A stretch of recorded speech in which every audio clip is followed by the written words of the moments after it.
Bhadrachalam to puri Jagannadh రథయాత్ర.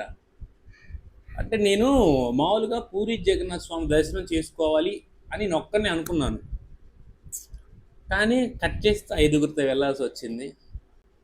ఇంకోటి ఏంటంటే ఈ రథయాత్రకి ఎందుకు వెళ్ళాలి అనుకున్నాను అంటే ఆషాఢ మాసం స్పెషల్ అని చెప్పేసి శ్రీదేవి డ్రామా కంపెనీలో ఒక ఎపిసోడ్ చేయాల్సి వచ్చింది. ఈ ఎపిసోడ్ చేసే క్రమంలో ఆషాఢ మాసంలో ఈ పూరి జగన్నాథ్ యొక్క రథయాత్ర చేస్తారు అని విన్నాను. సో ఈ విన్న తర్వాత ఏమవుతుంది, పూరి జగన్నాథ్ రథయాత్ర, అసలు రథయాత్ర అంటే ఏంటి, దాని కొంచెం రీసెర్చ్ చేసాం, దాని గురించి రాసాం, ఒక ఎపిసోడ్లో చేసాం, చాలా బాగా వచ్చింది.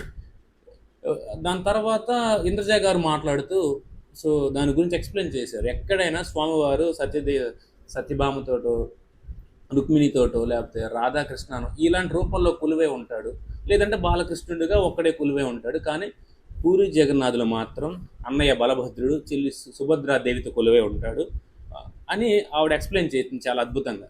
దాని తర్వాత మా రష్మి గారు, ఆవిడ కూడా సీస్ ఫ్రమ్ ఒరిస్సా కాబట్టి ఆవిడ తెలిసింది, ఆవిడ చెప్పింది ఈ రథయాత్ర ఆషాఢ మాసంలో ఎంత స్పెషల్గా చేస్తారని ఆవిడే చెప్పింది.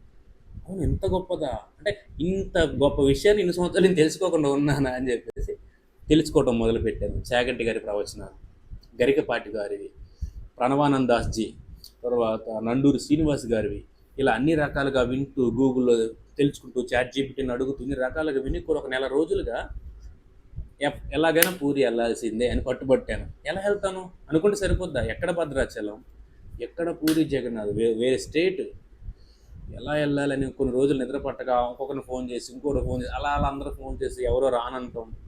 టచ్ చేస్తే మళ్ళీ దేవుడు ఏమనుకున్నాడో, ఎలా ప్లాన్ చేశాడో ఇలా కుదిరింది. సో సో దానివల్ల వెళ్ళాలనుకున్నాను. సో వెళ్ళేటప్పుడు మా అల్లుళ్ళు ఇద్దరు, మా అన్నయ్య, మొత్తం కలిపి ఐదుగురు వెళ్ళాల్సి వచ్చింది. వెళ్ళాము, చాలా బాగా దర్శనం అయింది. కానీ ఎలా వెళ్ళాము అంటే, ఇదంతా ఎందుకు చెప్తున్నానంటే అతని కథ చెప్పడానికి ఆల్రెడీ మీరు చాగంటి గారి దగ్గర ఎలా చూసుకుంటారు, ఆ బ్యాక్ డ్రాప్ స్టోరీ ఏంటి, పూరి జగన్నాథ్ ఎలా వెలిసాడు ఏంటి అనేది. ఇక్కడ నేను చెప్పేది ఏంటంటే యాత్ర ఎలా సాగింది. సో నేనేమో జస్ట్ స్వామివారిని చూద్దాము అని అనుకుని వెళ్తే అక్కడ రథయాత్ర జరుగుతుంది. అక్కడ రథయాత్ర అన్న విషయం నాకు తెలియదు.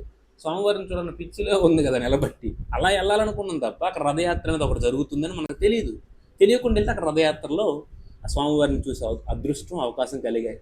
మొదటి రథంలో జగన్నాథ స్వామిని చూసాము, రెండవ రథంలో బలభద్రుని చూసాము, మూడవ రథంలో సుభద్రమాతను చూసాము. అన్ని లక్షల మందిలో అంత దగ్గరగా స్వామివారిని చూడడం జరిగింది. తర్వాత ఏంటంటే ఈ వీడియోలో మ్యాక్సిమం మీకు పెడతాను, కానీ మీకు కనపడకపోవచ్చు. నేనేంటంటే దగ్గర నుండి చూడడం, అప్పుడు చూసేటప్పుడు ఫోన్లు పట్టుకొని తీయలేం కదా, కొంచెం దూరం నుంచి కొన్ని క్యాప్చర్ చేసాం. ఆ వీడియోలో ఎట్లాగో ఇందులో కనపడుతూ ఉంటాయి. సో వెళ్ళేటప్పుడు ఒక వెహికల్ మాట్లాడుకోవాలి కదా, మరి భద్రాచలం నుంచి పూరి జగన్నాథ్ వెళ్ళాలంటే అంటే పూరి వరకు వెళ్ళాలి, ఒడిస్సా స్టేట్ కాబట్టి అని ఒక వెహికల్ మాట్లాడుకున్నాం. పర్ డే 2,500 రూపాయలు అన్నాడు. సో ఎన్ని రోజులకు వస్తే అని 2,500 రూపాయలు నాకు ఇచ్చేయండి అన్నాడు. ఎలా స్టార్ట్ చేసాము అంటే, వెళ్ళేటప్పుడు కారు మాట్లాడుకున్నాం. మా అమ్మగారు కొబ్బరికాయ కొట్టి దేవుని మొక్కి మా పిల్లల ప్రయాణం జాగ్రత్తగా సాగాలని మా పెద్దమ్మ కొబ్బరికాయ కొట్టింది. ఇక మా అల్లుడు మింటుగాడు డ్రైవ్ చేశాడు. విచిత్రం ఏంటంటే ఐదుగురు ఉంటే ఐదుగురులో నలుగురికి డ్రైవింగ్ వచ్చిన ఒక్కడికే రాదు. ముగ్గురు అల్లుళ్ళు తోలారు, అన్నయ్య తోలాడు, నలుగురు తోలారు, నేను ఒక్కనే ఉన్నాను. సో నాకు డ్రైవింగ్ రాదు, ఎందుకంటే ఇప్పుడు నేర్చుకోలేదు. సో భద్రాచలం నుంచి మేము ఏంటంటే ఏ యాత్రకి వెళ్ళినా ఎక్కడికి వెళ్ళినా ఫస్ట్ పెద్దమ్మ తల్లి గుడి దగ్గర కూడా కొబ్బరికాయ కొట్టి ఆవిడకి దండం పెట్టుకుని వెళ్తాం. సో అక్కడ అందరం దిగేసి భద్రాచలంలో పెద్దమ్మ తల్లి గుడి దగ్గర దండం పెట్టుకొని అమ్మవారికి మొక్కుకొని యాత్ర బాగా సాగాలని అక్కడ జరిగింది. అది అయిపోయిన తర్వాత చిన్నగా బయలుదేరాము. మరి అంత దూరం వెళ్తాము, స్టెప్నీ ఉండాలి కదా అని చెప్పేసి స్టెప్నీ చెక్ చేసుకున్నాము. సో 4 టైర్లలో పర్ఫెక్ట్గా గాలి ఉందా లేదని చెప్పేసి ఒక బొడ్డోడి దగ్గర ఆగి వాడితో ఎయిర్ పెట్టించుకున్న అన్ని చక్రాలకి మధ్యలో వచ్చిన మెకానిజం ఏదో బానెట్ ఓపెన్ చేశారు, దాంట్లో వాటర్నే లేదని మా అల్లుల్లో ఒకటి పోయటం, ఒక లేపటం, ఏదో మెకానిక్ పనులు చేసినట్టు చేశారు. మళ్ళీ స్టార్ట్ చేసాం, పాటలు పెట్టుకున్నాం. ఒకరి తర్వాత ఒకరు డ్రైవింగ్ ఎలాగ చేస్తున్నారు, పాటలు పెడుతూ ఆ పాటలు వింటూ స్వామివారి పాటలు వింటూ సరదాగా వెళ్తున్నాం.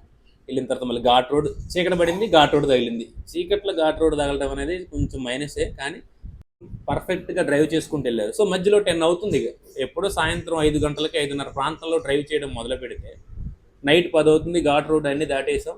ఇప్పుడు ఎదురు తినాలి కదా, అందుకే ముందు జాగ్రత్తగా ఏం చేయించామంటే, వేరే స్టేట్లో ఫుడ్ మనకి ఎక్కిద్దో ఎక్కదో, టైంకి ఫుడ్ దొరికిదో దొరకదో అని చెప్పేసి ముందుగానే పులిహోర చపాతీలు చేయించాం. సో చపాతీలు పక్కన పెట్టి పులిహోర రేపొద్దుకు ఉంటుందో ఉండదని, అంటే పాడవుద్దేమో అని చెప్పేసి ముందు పులిహోరని నైట్ ఫినిష్ చేసేసాం. ప్రతి ఒక్కరం కూర్చొని మళ్ళీ ఆ యాత్ర కోసం ఎట్లా వెళ్ళాలి, ఈ రూట్ వెళ్ళాలా, ఆ రూట్ వెళ్ళాలా, ఇప్పటివరకు యాత్ర ఎలా సాగింది, అరే ఇప్పుడు నేను డ్రైవ్ చేస్తా అని ఒకడు, ఇలా తినుకుంటూ సరదాగా మాట్లాడుకుంటూ పులిహోర తినేసాం. మళ్ళీ నైట్ 10 అవుతుంది, మళ్ళీ డ్రైవింగ్ మొదలెట్టాం. డ్రైవ్ చేసుకుంటూ వెళ్తే ఒడిస్సా స్టేట్లో అడుగు పెట్టేసరికి ఉదయం 6 అయింది. అంటే ఒడిస్సా స్టేట్ మనం నైట్ మొదలెట్టిన 5:30కి మొదలెడితే నెక్స్ట్ డే మార్నింగ్ 6కి ఒడిస్సాలో స్టేట్లో అడుగుపెట్టాం. అప్పటి వరకు ఈ విశాఖపట్నం, రాజమండ్రి, గోకవరం, రంపచోడవరం ఈ ఆంధ్ర స్టేట్లోనే సరిపోయింది మనకి. సో ఇక్కడ మళ్ళీ స్టార్ట్ చేసాం. ఇక్కడ ఏంటంటే మనం జూలై 17 వెళ్ళాం కదా, జూలై 16 రథయాత్ర జరిగింది ఆల్రెడీ, మొదటి రోజు అదే రోజు. ఆ రథయాత్ర తాలూకు సింటమ్స్ ఒడిస్సాలో ప్రతి గ్రామంలో మనం 200 కిలోమీటర్ ట్రావెల్ చేసి ఉంటాం ఒడిస్సాలోనే. ఈ 200 కిలోమీటర్లో చిన్న చిన్న పల్లెటూర్లు తగులుతాయి కదా మనకి. ప్రతి పల్లెటూరులో స్వామివారికి సంబంధించిన temple same Puri Jagannath temple లాగానే ఆ పల్లెటూరులో ఉండటం, సేమ్ అక్కడ రథయాత్ర చేశారు కాబట్టి ఇక్కడ కూడా చేసినట్టున్నారు. ఆ సిమ్టమ్స్, ఆ రథాలు కనపడుతున్నాయి. అలా ప్రతి ఊర్లో ఒక చెరువు, చాలా అద్భుతంగా పొలాలు అన్నీ చూసుకుంటూ వెళ్ళాం. వెళ్ళిన తర్వాత ఒకనొక స్టేట్ అంటే ఆ రాష్ట్రంగా ఒకనొక స్టేజ్లో ఏమైందంటే అక్కడికి రోడ్డు లేదు, చూస్తే పెద్ద రివర్ ఉంది. అదేంటి గూగుల్ మ్యాప్ ఏమో రూట్ చూపిస్తుంది, ఇక్కడేమో రివర్ చూపిస్తుంది. ఏంటి ఇక్కడ ఎక్కడ ఆపాలి కారు, ఎట్లా వెళ్తాము అని ట్రై చేస్తే అక్కడ తగిలిన అదృష్టం ఏంటంటే అక్కడ లాంచ్ ఉంది. ఈ లాంచ్ స్పెషాలిటీ ఏంటంటే పెద్ద పెద్ద వెహికల్స్ అయినా సరే, అది 2 వీలర్ అయినా 4 వీలర్ అయినా ఇంకేమన్నా 5-10 వీల్స్ ఉన్నా సరే ఆ లాంచ్లో ఎక్కియాలి మనం. అలా ఎక్కిచ్చేసి కారుకి అయితే 450 తీసుకున్నాడు. అట్లా చాలా కార్లు, చాలా బైకులు, చాలా ఆటోలు పెట్టారు చాలామంది. మేము సరదాగా దిగాం. ఆ రివర్ దాటాలి, ఇప్పుడు ఆ లాంచ్ దాటిస్తుంది మనల్ని. సో మనిషికి ఇంత అని పే చేయించుకున్నాడు ఒక అతను వచ్చి, కారుకి ఇంత అని. సో మా మనుషులకి ఇంత అని పే చేయించుకున్నాడు. సో ఇది రివర్ దాటేసాం, అది గవర్నమెంట్ ఏర్పాటు చేసిందంట. అలా పూరిలోకి ఎంటర్ అయ్యామబ్బా. ఎంటర్ అవ్వగానే చిన్న ఏదో డివోషనల్ ఫీల్ టచ్ వచ్చినట్టు అనిపించింది. ఎందుకంటే రావాల్సింది అక్కడే కాబట్టి అక్కడ ఏ ప్లేస్కి అయితే మనం వెళ్ళాలనుకున్నాం ఆ ప్లేస్కి వెళ్ళినప్పుడు ఇక గుడికి కూడా వెళ్ళలేదు. ఆ ప్లేస్కి వెళ్ళినప్పుడు ఆ ఇది వచ్చేసింది, అబ్బా వచ్చేసాం రా అని. ఇంకో కొన్ని గంటల్లో స్వామివారి దర్శనం అవుద్ది అన్న ఫీల్ వస్తుంది కదా. సో అది అయిపోయిన తర్వాత మళ్ళీ రూమ్స్ దొరకాలి. ఇక కార్ పార్క్ చేసాం. ఇప్పుడు రూమ్లు ఎత్తుక్కొని స్నానం చేసి స్వామివారిని దర్శించుకోవాలి. ఇగో ఈ సందులో మనం తిరగాలి. చాలా మంది వచ్చారు, ఇంకా రూమ్స్ ఏం దొరుకుతాయి, ఎలా చేయాలి అని చెప్పేసి ముందైతే కార్ పార్క్ చేసాం. కార్ పార్కింగ్ 200 100 ఎంతో కొంత తీసుకున్నారు. సో కార్ పార్కింగ్ ప్లేస్ దొరికింది. ఇప్పుడు బ్యాగులు అన్నీ తీసేసి, ఎందుకంటే మార్నింగ్ అయింది, దాదాపు మార్నింగ్ 9 or 10 అయింది. ఇప్పుడు రూమ్ దొరకాలి. సరే ఇక రూమ్ కోసం గల్లీలు అమ్మటబడి తిరిగాం. హైదరాబాద్ గల్లీలు లాగా లేవు, అవి సపరేట్గా భలే ఉన్నాయి ఆ గల్లీలు కూడా. ఆ ఇల్లులు, ఆ వాతావరణం చాలా బాగుంది. చాలా తిరిగాం. ఓ చోట రూమ్ దొరికింది. 2000 అన్నాడు. ఏది స్నానం చేసి మహా అంటే బ్రష్ చేసి టిఫిన్ చేసి వెళ్ళడానికి. సో ఫైనల్గా కార్ అక్కడ పార్క్ చేసాం, రూమ్స్ తీసుకున్నాం, స్నానం చేసాం, నేను తెచ్చుకున్న టిఫిన్ తిన్నాం. నైట్ అయితే పులిహోర తిన్నాం, ఇప్పుడైతే చపాతీ తిన్నాం. జై జగన్నాథ్. జై జగన్నాథ్. జై జగన్నాథ్. టెంపుల్ పక్కనే ఉంది.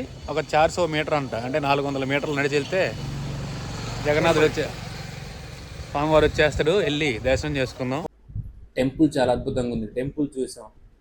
సో అక్కడ లక్షల మంది జనాలు, ఇప్పుడు స్వామివారి కనపడతారా లేదా అదొక టెన్షన్ అని వెళ్ళి చూస్తే మొట్టమొదటే మనకి గుడికి వెళ్ళిన తర్వాత గుడిలో స్వామివారు లేరు, ఎందుకంటే స్వామివారి విగ్రహాలు రథాల్లో ఉన్నాయి. సో ఫైనల్గా పూరి జగన్నాథ్ దగ్గరికి వచ్చేసాం. ఆ కనిపించేదే టెంపుల్. సో లోపలికి వెళ్తే ఆ రథయాత్ర, ఆ స్వామివారిని, గుండిచి ఆ మందిరాన్ని, బలభద్రుని, సుభద్ర మాతని అందరినీ మనం చూడొచ్చు. సో నిన్నటి నుంచి రథయాత్ర జరుగుతుంది కాబట్టి స్వామివారి ఇప్పుడు ఈ టెంపుల్లో, ఈ శ్రీమందిరంలో లేరు. స్వామివారి ఆ మూర్తుల్ని రథంలో ఉంచారు. సో మనం రథంలోకి వెళ్ళి చూడాలి, ఎందుకంటే బేసిక్గా ఎక్కడైనా ఉత్సవ విగ్రహాలను ఊరేగిస్తారు, కానీ ఇక్కడ ఈ పూరి జగన్నాథ్లో మాత్రం స్వామివారి నిజమైన మూల విగ్రహాలనే ఊరేగిస్తారు. సో ఆ విగ్రహాలు రథంలో ఉన్నాయి. సో మనం ఈ టెంపుల్లో కాదు, రథం దగ్గరికి వెళ్ళి స్వామివారిని దర్శించుకోవాలి. సో ఆ జగన్నాథ స్వామివారి దర్శనం చాలా అద్భుతంగా అయింది. చాలా అంటే చాలా దగ్గరగా, అంటే వీడియోలు తీయడానికి అప్పుడు టైం దొరకలేదు, అంత ఇది కుదరలేదు. సో కానీ దూరం నుంచి అయితే మళ్ళీ క్యాప్చర్ చేసాం. అవి కూడా ఇప్పుడు యూట్యూబ్లో మీరు చూడొచ్చు. దూరం నుంచి క్యాప్చర్ చేసాం. ఆ రథాలు, బలభద్ర స్వామి రథం, సుభద్ర మాత రథం, జగన్నాథ స్వామి రథం అన్నీ క్యాప్చర్ చేశాను దూరం నుంచి. అందరి దర్శనం చాలా అద్భుతంగా, చాలా దగ్గర నుంచి కూడా జరిగింది. తర్వాత ఏంటంటే ఇక చుట్టూ ఆ గుడికి సంబంధించిన యాంబియన్స్ని తీసాను. సో జగన్నాథ స్వామి రథం దర్శనం అయిపోయింది. ఇంకా మిగిలింది సుభద్ర మాత, బలభద్ర స్వామి. సో ఆ క్రౌడ్లో స్వామిని చూడటం అంటే మామూలు విషయం కాదు. సో నా వెనక ఎక్కడో ఉన్నాయి ఆ స్వామివారి 2 రథాలు. ఆ 2 రథాల దగ్గరికి వెళ్ళి బలభద్రుని అలాగే సుభద్ర మాతను చూడాలి. ఆ జనాలు అక్కడ ఉన్న అక్కడ బ్రిటిష్ వాళ్ళు అంటే ఫారినర్స్ కూడా వచ్చి భజనలు చేస్తున్నారు. హరే రామ హరే కృష్ణ అనుకుంటారు. సో వాళ్ళతో పాటు ఫారినర్స్తో పాటు అక్కడ ఉన్న మామూలుగా మన ఇండియన్స్తో పాటు వీళ్ళందరితో భజనలు చేస్తూ ఉంటారు చాలామంది. వాళ్ళతో పాటు నేను కూడా జాయిన్ అయ్యి భజన చేశాను. చాలా ఎక్స్పీరియన్స్ చాలా బాగుంది. సో నేను స్వామివారిని చూద్దామని వెళ్ళాను కానీ రథయాత్ర చూద్దామని వెళ్ళలేదు. ఫైనల్గా పూరి జగన్నాథ్ స్వామి దర్శనం, 3 రథాల్లో ఉన్నటువంటి 3 స్వాములు దర్శనం చేసుకున్నాను. సో రథయాత్ర కంప్లీటెడ్, పూరి జగన్నాథ్ స్వామి దర్శనం కంప్లీటెడ్. సో అన్ఎక్స్పెక్టెడ్గా జరిగింది ఈ రథయాత్ర. సో అంత అదృష్టం దొరకదు కానీ నాకు దొరికింది. సో మా వాళ్ళందరూ సహకరించారు. మా 3 అల్లుళ్ళు ఉన్నారు బేసిక్గా, ఎందుకంటే చెప్పలేదు కానీ కారులో 3 అల్లుళ్ళు 2 అన్నలు, మొత్తం 5గురు వెళ్ళింది. సో అలా సాగింది చాలా అద్భుతంగా. సో ఆ టెంపుల్ హిస్టరీ ఏదైతే బ్యాక్ డ్రాప్ ఉందో, ఆ బ్యాక్ స్టోరీ ఉందో, అది ఆల్రెడీ మీరు చాగంటి గారి దగ్గర, నండూరి శ్రీనివాస్ గారి దగ్గర ఉంటుంది. మీకు ఆ స్టోరీ తెలుస్తుంది. సో అందుకే నేను ఆ స్టోరీ టచ్ చేయట్లేదు. సో ఇలా సాగింది. మంచి మంచి ఫోటోలు, మంచి మంచి యాత్రలు, మంచి మంచి మెమోరీస్ కలెక్ట్ చేసుకుంటూ ఈ యొక్క పూరి జగన్నాథ్ రథయాత్రని, మా యాత్రని ఫినిష్ చేశాము. అనుకోకుండా జరిగిన అద్భుతమైన ఆధ్యాత్మిక యాత్ర ఇది. సో మీరు కూడా అలాంటి దర్శనం మీకు కలగాలని మనస్ఫూర్తిగా కోరుకుంటున్నాను. సో ఈ వీడియో నేను ఎప్పుడు తెలుసు కదా, 1 ఇయర్కి ఒకసారి పెడుతుంటాను నా ఛానల్లో వీడియో. మళ్ళీ 1 ఇయర్కి పెడతానో తెలియదు, ఎందుకంటే అది ఒక అద్భుతం ఆధ్యాత్మికం షేర్ చేసుకోవాలనిపించింది. అందుకనే కొన్ని ఫొటోస్ నాకు తెలిసిన పద్ధతిలో ఫొటోస్ తీసాను, నాకు తెలిసిన పద్ధతిలో వీడియోస్ తీసాను, తమ్మునేలు పెట్టాను. ఇప్పుడు ఒక మైక్ కూడా పెట్టుకొని మీకోసం వీడియో చేస్తున్నాను. సో నచ్చితే లైక్ చేయండి, షేర్ చేయండి, సబ్స్క్రైబ్ చేయండి. 10 మందికి ఈ వీడియో వెళ్ళేలా చూడండి. సో ఇక ఈ సీక్రెట్స్, బ్యాక్ స్టోరీస్ అంటారా, మీరు వేరే చోట్ల చూసుకుంటే ఇంకా బాగుంటుంది. ఎందుకంటే నేను చెప్పడం కంటే వాళ్ళు చెప్తే అద్భుతంగా ఉంటుంది. So thank you very much. జై జగన్నాథ్.